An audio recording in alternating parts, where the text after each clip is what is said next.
বিসমিল্লাহির রহমানির রহিম। হে সমস্ত জগতবাসী, আজ আমি শামীম আলী চিশতি আপনাদের সামনে যে আলোচনাটি নিয়ে হাজির হলাম, সে আলোচনাটি অবশ্যই খেয়াল করে শুনবেন। যদি আমরা খেয়াল করে এই আলোচনাগুলো শুনতে পারি, তাহলে আমরা পৃথিবীতে অনেক পাপ থেকে মুক্ত হয়ে যাব। বিশেষ করে আজকে আপনারা থাম্বনেলে যেটি পেয়েছেন, যে নামাজ পড়লে আপনি অনেকগুলা পাপে পাপিষ্ঠ হয়ে যাবেন, অনেকগুলা পাপে পাপিষ্ঠ হবেন, অনেকগুলা এমন পাপে পাপিষ্ঠ হবেন যে কিছু কিছু পাপের মাপ হয় না, সেরকম পাপের পাপিষ্ঠ হয়ে যাবেন। যে দেখেন, সেই কথাটি যদি আমি স্পষ্ট বলতে যাই, অবশ্যই আপনাদের খেয়াল করে শুনতে হবে।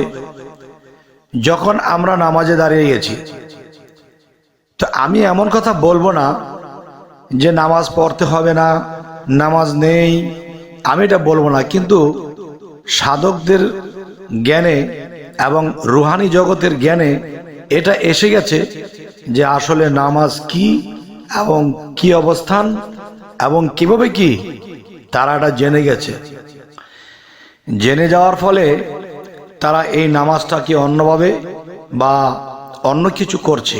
আল্লাহ এমন কথা বলেননি যে বলেছে আমি অনেকগুলো পথ খোলা রেখেছি তোমরা আমাকে পাওয়ার জন্য। তাহলে কেউ ইঞ্জিনিয়ার, কেউ দেখা গেছে যে ডাক্তারি, কেউ বিজ্ঞানী, সকলের পথ কিন্তু এক নয়, কিন্তু অর্থ কিন্তু সবাই কামায়। তেমনি আল্লাহকে পাইবার জন্য পথ একটি নেই, আরো পথ আছে। শরীয়তের নামাজ রোজা বাদেও আরো অন্য অন্য পথ আছে, সেটা কোরআনে আছে। যাই হোক, এখন আমি যেটি বলবো যে হাদিস প্রমাণ করে সবচেয়ে বড় গুনাহ কোনটি? শিরকি গুনাহ। যেই শিরকি গুনাহ করলে এটা আল্লাহ ক্ষমা করবে না, এটা শাস্তি অবশ্যই হবেই। সেই বিষয়টি যদি আমি বলতে যাই, দেখেন, মানুষ নামাজে দাঁড়ানোর সাথে সাথে কিন্তু তার ভিতরে ক্যাসেট ঘুরতে থাকে। যে ক্যাসেটটি ঘুরতে থাকে, সেই ক্যাসেটটি কিন্তু নামাজে দাঁড়ানোর আগে ঘুরেনি, কিন্তু নামাজে দাঁড়ানোর সাথে সাথে ক্যাসেটটি ঘুরতে শুরু করেছে। যে তিনি যে ব্যবসা করে ব্যবসা চলে গেছে, তিনি যে চাকরি করে চাকরি এখানে চলে গেছে। আমি যে একজনকে লোক 10,000 টাকা বা 20,000 টাকা ধার দিয়েছিলাম, সেই টাকাটা বেটা দিচ্ছে না, যে অনেকদিন চাওয়ার পরেও দিচ্ছে না। আজকে নামাজ সেরে যখন যাব, গিয়ে একটা চর দেব, চর দিতে গিয়ে যে শরীর কেঁপে ওঠে, সেই কাপার চোটে দুই সাইডের কাতারের মানুষ নড়ে গেছে। তো এখন আমি বলবো, তিনি কি অফিসের নামাজ পড়তে গেছেন? তিনি কি টাকার নামাজ পড়তে গেছেন? তাহলে বোঝা গেল কি এই নামাজটি মূলত আল্লাহর জন্য পড়া হয়নি। যদি আল্লাহর জন্য পড়া হতো, আল্লাহ কিন্তু কুদরতিভাবে তখনই আপনার সামনে হাজির হয়ে গেছে। যখন বলেছিলেন আল্লাহু আকবার, তখন কিন্তু আল্লাহ আপনার সামনে উপস্থিত হয়ে গেছে। আপনার সামনে উপস্থিত হওয়ার পরে আপনি আল্লাহকে ডাকিয়েছেন, কি বলেছেন? আল্লাহ, তোমার পায়ে কুদরতি পায়ে সেজদা করব বলে আল্লাহু আকবার বলে দাঁড়িয়ে গেলাম। আর আল্লাহ তো কুদরতিভাবে আপনার সামনে এসে গেছে। এখন আল্লাহর সামনে এসে যেন গেল ফেসে, আবার মতে মতে দেয় হেসে, যে আসলে তারা কি করতেছে, তারা কি মানুষ না শয়তানের বেশে। যাই হোক, আমি যে কথাটি বলতে চাই, যে নামাজে দাঁড়িয়ে যখন নাকি আল্লাহকে সামনে রেখে যখন চলে গেল মাঠে ঘাটে বাড়িতে অফিসে, তখন তিনি কি করলেন?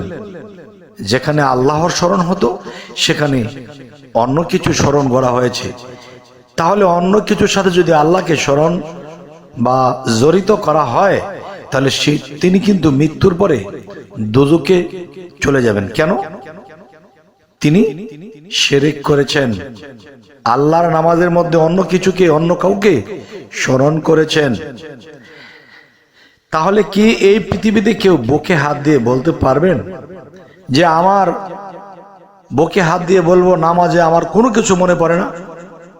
যদি বুকে হাত দিয়ে নিজের মায়ের কসম খেয়ে বলতে পারেন, তাহলে বিশ্বাস করব। আছেন এরকম কেউ?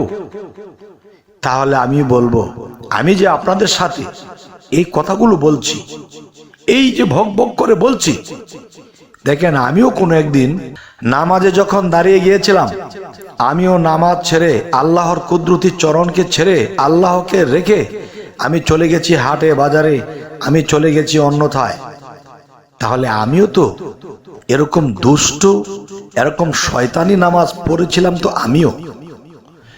তাহলে দেখা গেছে এই নামাজ পড়লে কিন্তু আমাদের দোজখ বা জাহান্নাম ছাড়া উপায় নেই। তাহলে কোন নামাজ কিভাবে পড়তে হবে সেটাই তো বলতে হবে। দেখেন যে নামাজ ফার্সি শব্দ, বাংলা আল্লাহকে স্মরণ করা। তাহলে আমি আল্লাহকে বাদ দিয়ে অন্য কিছু স্মরণ করেছি, আমি কাফিরি করেছি, আমি শিরক করেছি। এখন আমি যেটা করব যে পূর্বের নবী রাসূলদের দিকে লক্ষ্য করব, ওলি আউলিয়ার দিকে লক্ষ্য করব, একজন কামেল মুর্শিদকে ধরে আমি তাকে লক্ষ্য করব এবং তিনি আমাকে শিক্ষা দিবেন, বাবারে এভাবে ধ্যান করতে হয়, এভাবে স্মরণ করতে হয়, এভাবে নামাজ পড়তে হয়, এভাবে এটা করতে হয়, তাহলে তোমার মন কোনো দিকে যাবে না। এবং নামাজে দাঁড়াইবার আগে আপনারা কিন্তু একটা জিনিস দেখেন, হযরত মুহাম্মদ সাল্লাল্লাহু আলাইহি সাল্লাম তিনি কিন্তু হেরা পর্বতের গুহায় ছিলেন 15 বৎসর। এই 15 বৎসরের মধ্যে তার চুল দাড়ি হাঁটু ছাড়িয়ে গিয়েছিল।